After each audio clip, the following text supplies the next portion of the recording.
Brilliance Audio presents The Sheriff Takes a Wife, a novel by Debbie Macomber, performed by Saskia Marleveld. "What do you mean you're in labor?"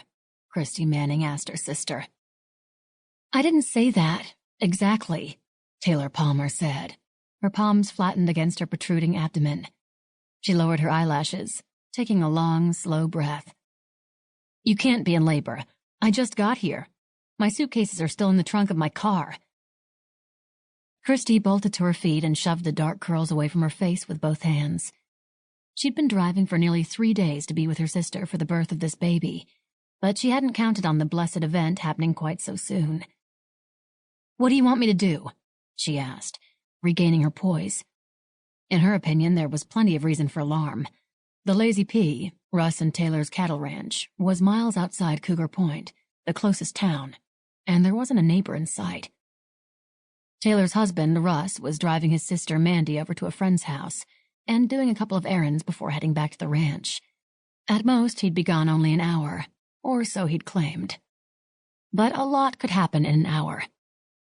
"I'm not convinced this is the real thing," Taylor said in an apparent effort to reassure Christy, but her hands caressed her stomach as she spoke.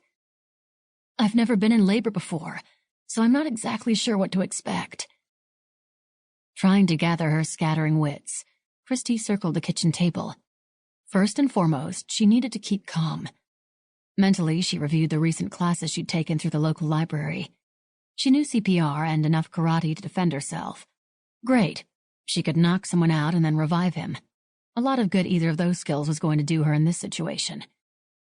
She swallowed a feeling of impending panic. She wasn't even supposed to be in Montana. Her mother was the one who'd planned to make the trip, only Elizabeth Manning had taken a fall and broken her leg. She was having trouble getting around and would be little or no help to Taylor. Since Christy had a couple of weeks of vacation due, she'd volunteered to come and stay with her sister. It wasn't any sacrifice on her part. Christy and Taylor had always been close.